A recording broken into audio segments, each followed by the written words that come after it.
Bismillah ar-Rahman ar-Rahim, en el nombre de Alá, el más clemente, el más misericordioso.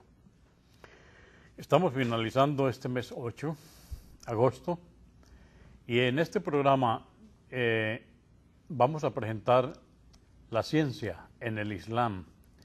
Es el segundo programa porque lo hicimos el segundo programa la semana pasada y hablamos sobre la embriología.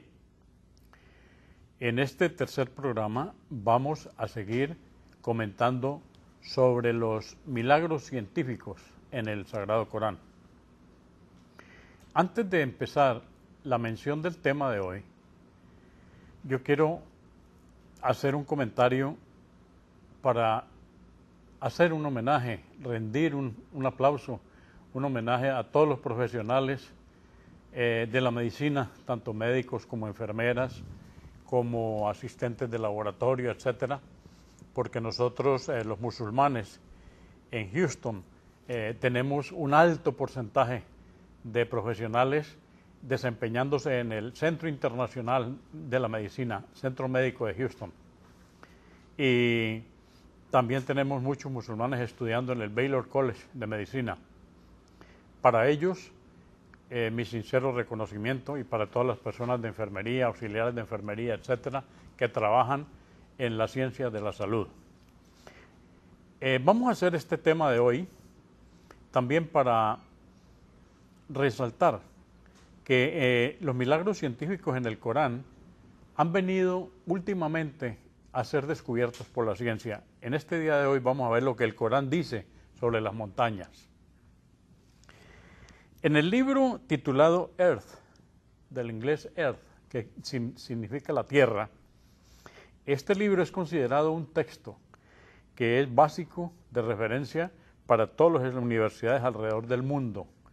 En este libro tenemos que uno de los autores se llama Frank Press, actual presidente de la Academia de Ciencias de los Estados Unidos. Él fue asesor también del presidente Jimmy Carter. Y en este libro, él dice que las montañas tienen raíces y estas raíces están profundamente metidas en el suelo. Por lo tanto, las montañas tienen forma de estacas. Esto nos dice en su libro La Tierra, uno de los autores, Frank Press. Ahora, veamos el Corán. ¿Qué nos dice el Sagrado Libro del Corán? En el capítulo 78, los versículos 6 y 7, Alá nos dice: ¿acaso no hemos hecho de la tierra un lecho y hemos puesto las montañas como estacas? La geología moderna ha comprobado que las montañas tienen raíces profundas, como lo estamos viendo en la gráfica, debajo de la superficie terrestre, y que estas raíces pueden superar varias veces las dimensiones de la parte elevada. Yo recuerdo que hace unas 2 semanas, estuvimos acampando. Estuvimos en vacaciones en México y estuvimos acampando, y al clavar las estacas recordaba yo esta mención del Corán. Cuando uno clava la estaca, la tercera parte, la parte de arriba, es la que queda a la vista, pero las 2/3 partes quedan metidas en el suelo y sostienen la tienda, o sea, la tienda de campaña en donde nosotros acampamos. La historia de la ciencia nos dice que la teoría que habla de las raíces profundas de las montañas fue introducida tan solo en el año 1865 por el astrónomo real Sir George Airy. De manera que está la ciencia corroborando algo que en el Corán está hace más de 1400 años y Alá lo mencionó a través del profeta Mohammed, la paz de Dios sea con él. También el Corán menciona en el capítulo 16, el verso 15, lo siguiente. Dice Alá: Alá ha puesto en la tierra macizos montañosos para que no se moviera con vosotros. De igual manera, hoy la teoría moderna de las placas tectónicas sostiene que las montañas funcionan como estabilizadores de la tierra. Este conocimiento sobre el papel de las montañas como estabilizadores de la tierra recién ha empezado a ser entendido en el marco de la teoría a partir de finales de los años 60. De manera que nosotros, lo que pasa es que nuestra imaginación, nosotros solamente pensamos en las montañas que tenemos al frente, pero recordemos que en la redondez de la Tierra, allá abajo en el otro lado, está la parte de montañas también. Entonces nosotros no pensamos sino en las montañas que tenemos aquí por nuestros lados, ¿verdad? Pero también el completo de la Tierra tiene raíces profundas, pero a la vez las montañas vienen a ser como estabilizadores. Esto que está escrito en el Corán, palabra de Alá, y corroborado hoy, palabra de Alá, pero a través del profeta Mohammed, la paz de Dios sea con él, está corroborado hoy por la ciencia. Y tenemos entonces pensamientos de científicos que nos están diciendo cómo es posible que nosotros este conocimiento lo hemos logrado en base a la tecnología moderna, a aparatos verdaderamente avanzados mediante los cuales podemos enunciar que es verdad que la Tierra aparece como estacas, las montañas aparecen como estacas y las montañas son estabilizadores del planeta. Vamos a hacer ahora mención del Corán y el origen del universo. La astronomía moderna, observacional, teórica, claramente indica que en algún momento del tiempo, óigase bien, en algún momento del tiempo todo el universo no era más que una nube de humo. Una composición opaca, altamente densa, gaseosa y caliente. Este es uno de los indisputados principios de la astronomía moderna estándar. Los científicos pueden observar ahora nuevas estrellas que se están formando de los restos de aquel humo.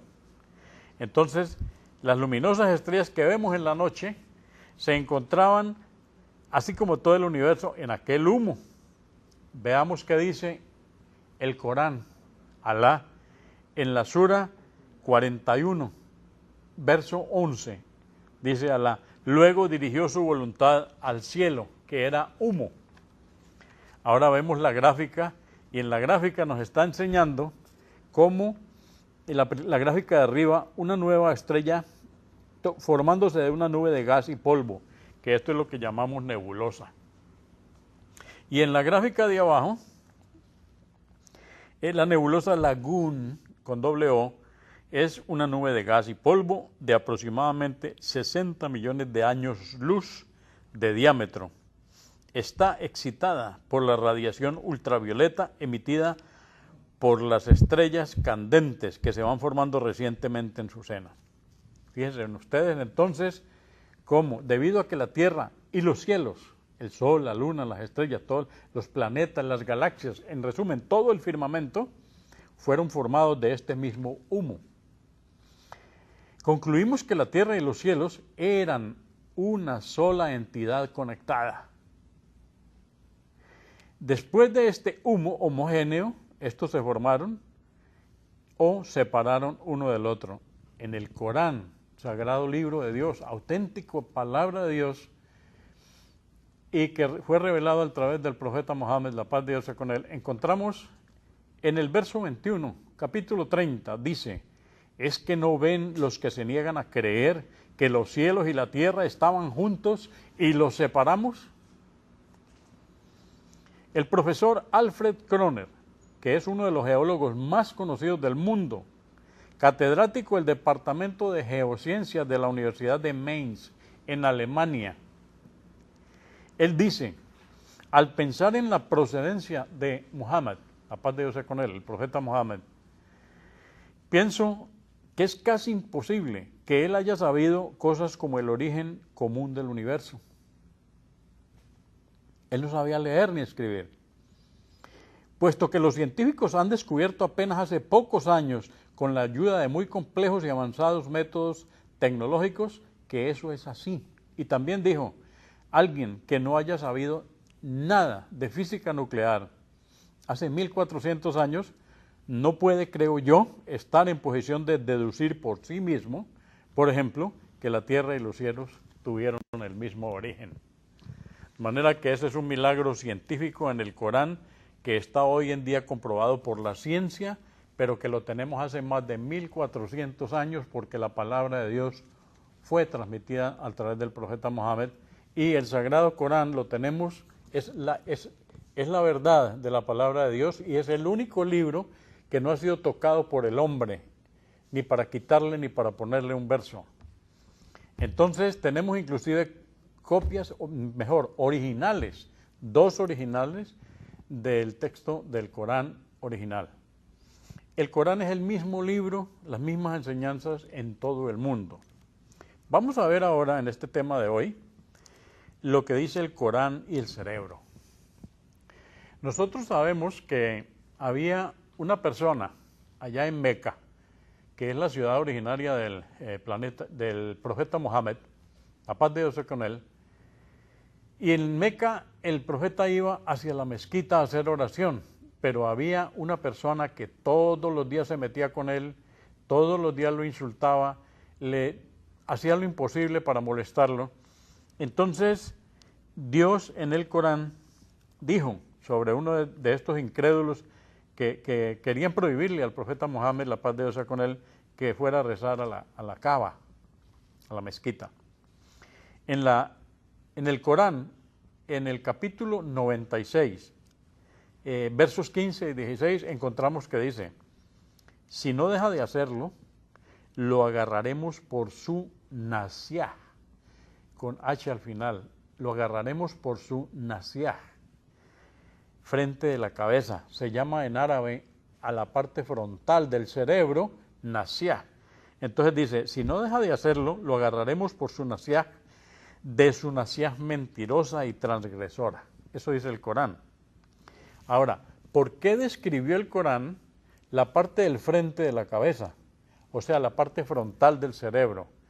Entonces, ¿por qué no dijo que la persona era agresiva, que la persona era mala, malvada? No, él dijo fue la frente de la cabeza, la parte del frente. Entonces, ¿cuál es la relación entre esta parte frontal del cerebro, como lo vemos en la gráfica, la parte amarilla que ven ustedes? Si miramos por dentro del cráneo, en la parte frontal encontraremos la zona prefrontal del cerebro. ¿Qué es lo que la fisiología nos dice con referencia a la función de esta? Dice, la motivación, la capacidad de planear e iniciar movimientos ocurre exactamente en esa porción anterior de los lóbulos frontales, la zona prefrontal. Entonces el libro de anatomía donde nos describe esto también dice, por su asociación en la motivación, se cree que la zona prefrontal, que es la parte anterior del cerebro, es también el centro funcional de la agresión. Entonces, esta parte de la cabeza de uno, del cerebro, es la responsable de planear, motivar e iniciar el comportamiento correcto o el comportamiento pecaminoso. Esto es un milagro científico en el Corán. Hoy en día, las personas que estudian fisiología, que es una parte de la anatomía, han encontrado precisamente que nosotros en el cerebro, en la parte prefrontal, tenemos la base de la facultad de la voluntad. O sea que cuando nosotros tomamos decisiones para bien o para mal, es de ahí donde nosotros nos volvemos agresivos, groseros, programamos a hacer las cosas que son contrarias a la voluntad de Dios muchas veces, o también al contrario, podemos en esta parte prefrontal, que es la parte de nuestro cerebro, planear una vida como Alá quiere que vivamos sobre el planeta. De manera que aquí el milagro científico está corroborado hablando sobre el cerebro. Veamos ahora lo que el Corán dice sobre los mares y los ríos. Esta gráfica es bien interesante. Aquí vamos a recordar, por ejemplo, al amigo Jacques Cousteau, que él, recordemos que con su batiscafo, el Nautilus, podía él bajar a muchas profundidades en los océanos. Y luego nos hicieron películas, Jacques Cousteau murió, pero él trajo muy alborozado, muy alegre, la idea de que había descubierto que allá donde se juntan los océanos, por ejemplo el Mediterráneo y el Atlántico, que es que cuando se juntan los océanos Dice, no se juntan, sino que hay un área que los separa. Cuando las aguas del océano, de un océano, vienen a juntarse con el otro, realmente no se juntan, forman una barrera. Y los animales, o sea, los peces que están en esa barrera, no pueden pasar ni para un océano ni para el otro porque morirían. Y él creía que era el gran descubrimiento. Entonces vamos a encontrar lo que por ejemplo, en el caso del agua del mar Mediterráneo, que es tibia, salina y menos densa comparada con la del océano Atlántico. Cuando el agua del Mediterráneo, aquí está la gráfica, la estamos viendo, entra en el Atlántico por el estrecho de Gibraltar, entonces se introduce varios cientos de kilómetros en el Atlántico. Las aguas del Mediterráneo se introducen cientos de kilómetros en el Atlántico a una profundidad de cerca de 1000 metros, ¿verdad? Manteniendo sus propias características. El agua del Mediterráneo se estabiliza a esa profundidad. Vea pues la gráfica y nos está diciendo ahora, ¿qué nos dice el Sagrado Corán? El Sagrado Corán menciona que existe una barrera entre los dos mares que se encuentran y que ambos no traspasan. La página es muy clara, pero el Corán nos dice en el capítulo 55, versos 19 y 20, Alá nos dice, ha dejado fluir las dos grandes masas de agua que se encuentran, pero las separa una barrera que no rebasan. Esto es refiriéndose a dos mares. Ahora, veamos pues lo que nos dice cuando un río es el que entra al mar. Hace poco estuvimos en México, en donde el río Papagayo, ahí cerca en Acapulco precisamente, el río Papagayo entra al mar. El Corán, en su capítulo 25, verso 55, nos dice, Él es quien ha hecho que las dos grandes masas de agua fluyan, una dulce, agradable, y la otra salada y amarga. Ha puesto un espacio intermedio y una barrera infranqueable entre ellas. Resaltemos la palabra, ha puesto un espacio intermedio. Cuando habla del divisor entre el agua dulce y la salada, pero no lo menciona cuando habla del divisor entre los dos mares. Esto es interesante porque si ustedes le ponen cuidado a la gráfica, que es la segunda que aparece ahí, donde el río de agua dulce entra al agua salada, lo que hay son barreras o divisiones, que es lo que se llama un límite infranqueable intermedio.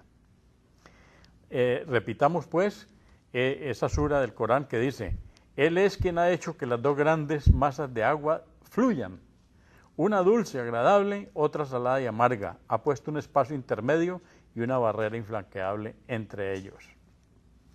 Esta información que estoy dando ha sido recientemente descubierta utilizando equipos de verdadera tecnología que pueden medir la temperatura, salinidad, la densidad del agua, la disolubilidad del oxígeno, etc.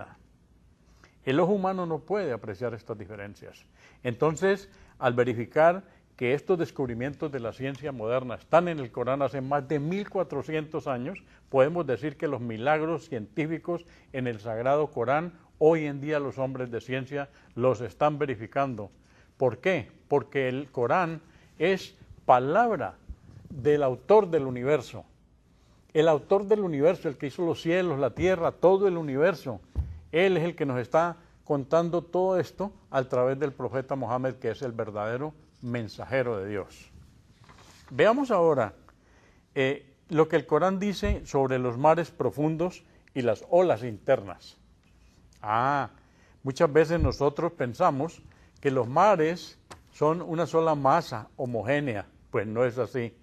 En el sagrado libro del Corán, en el capítulo 24, en verso 40, Alá nos dice, o son los que no creen como tinieblas en un mar profundo, al que cubren olas sobre las que hay otras olas, que a su vez están cubiertas por nubes. Tinieblas sobre tinieblas. Cuando saca la mano apenas la ve. A quien Dios no le da la luz, no tendrá ninguna luz. Este verso menciona la oscuridad que se encuentra en los mares profundos y océanos. La oscuridad de los mares comienza a los 200 metros de profundidad, pero cuando ya se logra llegar a 1000 metros, la oscuridad es absoluta. Ahora, los científicos para estas fechas, valiéndose de mucha tecnología, han descubierto recientemente esta oscuridad mediante equipos especiales y submarinos que les han permitido sumergirse a las profundidades del océano. Podemos entender también de las siguientes afirmaciones del anterior verso: en un mar profundo al que cubren olas sobre las que hay otras olas que a su vez están cubiertas por nubes. Esto es porque en la medida que es como si nosotros tuviéramos un vaso en donde hemos aplicado azúcar, por ejemplo, pues la parte de abajo es más densa, es la que tiene inclusive hasta granos sin diluirse, y va haciéndose notable y el color cambia y la parte de arriba es más clara. Así es el océano. Entonces, entre una capa y otra hay olas, lo que pasa es que no las vemos, pero la oscuridad, ya a los 200 metros, una persona prácticamente, aunque sacara la mano, casi ni se la ve, y a los 1000 metros la oscuridad es absoluta. Nosotros entonces podemos decir que ese es otro milagro científico en el Sagrado Corán. Ahora veamos lo que el Sagrado Corán dice sobre las nubes. Esto es bien interesante. La gráfica sobre las nubes, en primer lugar, podemos observar un poco de copos allí. Las nubes, los que estudian la meteorología, le ponen diferentes nombres. Por ejemplo, estratos, cirrostratos, altostratos, cúmulos, altocúmulos, etc. Nosotros, cuando estudiamos la meteorología, decimos que los cúmulos nimbos, que son las nubes que ya están bastante negras, están cargadas de agua, ese nombre es especial para ellas. En el Corán nos dice sobre las nubes de que los cúmulos nimbos son tormentas con relámpagos. Los meteorólogos han estudiado cómo es que se forman las nubes, o sea, los cúmulos nimbos, y cómo se producen la lluvia, el granizo y los relámpagos. En primer lugar, miren la gráfica, las nubes son empujadas por el viento. Entonces el viento empieza a mover las nubes, ¿verdad? Y luego en la siguiente gráfica vemos un poco de copitos, que están todos amontonados. Y luego se llama eso la unión, después de que las pequeñas nubes se van formando, una nube más grande. Entonces, vamos a ver el apilado. En el apilado es como si nosotros estuviéramos pensando que las nubes se van reuniendo así como copos de algodón y se van haciendo una pila. El apilado de la nube es el paso número 3. Y este crecimiento vertical provoca que el cuerpo de la nube se estire hacia las regiones, lógico, más altas, ¿verdad?, de la atmósfera, en donde las gotas de agua y el granizo se forman y comienzan a crecer cada vez más. Cuando estas gotas de agua y granizo se hacen muy pesadas, ¿verdad?, entonces se colocan en las partes bajas de la nube. Vamos a ver qué nos dice el sagrado libro, el Corán, que es la palabra de Alá a través de su profeta Mohammed. En el capítulo 24, verso 43 nos dice: ¿acaso no ves que Dios empuja las nubes y las acumula en capas y ves la lluvia salir de sus entrañas? Los meteorólogos han descubierto tan solo recientemente detalles de la formación de las nubes, su estructura, su formación, mediante la utilización de equipos avanzados. Ahora, el verso anterior, después de mencionar a las nubes y la lluvia, habla sobre el granizo y los relámpagos. Ahora en Houston hemos tenido lluvias, ¿cierto? Y también relámpagos. Vimos que en la Ciudad de México, en estos días pasados, hubo una cantidad de granizo. En el Corán veamos lo que nos dice Alá: y hace que del cielo, de montañas que en él hay, caiga granizo con el que daña a quien quiere y del que libra a quien quiere. El fulgor de su relámpago casi los deja sin vista. Esto está en el verso 24 en el capítulo 24, verso 43. Entonces, los meteorólogos apenas han empezado a descubrir, inclusive a medir la altura de las nubes, y las nubes están entre 4.7 y 5.7 millas, lo que equivale a decir que entre 7.4 y 9.04 kilómetros, ahora comparada con las alturas de las montañas. Este verso da lugar a un interrogante. ¿Por qué es que el verso dice de su relámpago, refiriéndose al granizo? ¿Acaso significa que el granizo es el factor principal en la producción del relámpago? Pues fíjense que sí. Si observamos en la gráfica, estamos viendo que hay hacia arriba el símbolo positivo y hacia abajo el símbolo negativo. ¿Qué sucede? Cuando en la nube, recordemos que el aire es una composición de gases, y en medida que se va subiendo, entonces se sucede una condensación de los gases, y llega un momento en que por un fenómeno de ionización, los iones, esto es una cosa de puro física, los electrones que son de carga positiva se van hacia arriba y los de carga negativa se van hacia abajo, que es donde encontramos ahora sí la presencia de las nubes negras llamadas cumulonimbus. Perdón. Estas cargas negativas son entonces descargadas hacia el suelo en forma de relámpagos. Por lo tanto, se está cumpliendo estos datos sobre los relámpagos que han sido tan solo descubiertos recientemente. El agua, y estoy tomando un poco, es un compuesto de hidrógeno y oxígeno. Pero cuando el agua pasa a cierta, lo tenemos en las casas, en nuestros refrigeradores, llega un momento en que se enfría y llega un momento en que se condensa y se forma el hielo. ¿Qué sucede cuando echamos hielos sobre un agua natural? Hay un cambio de cargas mediante la cual el hielo deja liberar sus cargas y al final de cuentas tenemos el agua totalmente fría. El problema es que el ser humano solamente ahora y a través de la ciencia, verdaderos meteorólogos han descubierto que en la formación de las nubes, pero que prácticamente el granizo es esencial, es el factor principal en la producción de relámpagos. Bendito sea Alá misericordioso, que nos ha permitido terminar este tema. Los comentarios de los científicos sobre los milagros en el Sagrado Corán, aquí lo pongo ante la cámara para que los que tienen computadora vayan a esa página web, ¿verdad? También me voy a permitir decirle a ustedes que el Islam es la religión de más rápido crecimiento en los Estados Unidos, y si ustedes quieren apuntar este número de esta página, es para que se den cuenta cómo todos los días personas de todos los niveles, culturales, científicos, estudiantes, están ingresando al Islam.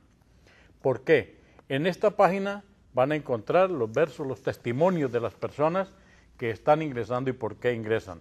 Le doy gracias, Bismillah ar-Rahman ar-Rahim, Alhamdulillah Rabbil Alamin, que sea Alá, el misericordioso, el clemente, a quien he dedicado este tema con mucho cariño como agrónomo que soy, porque la ciencia en el Islam es maravillosa. Eso es un tema que todos debemos estudiarlo para reconocer que en el Sagrado Corán, hace más de 1400 años, está la palabra de Dios.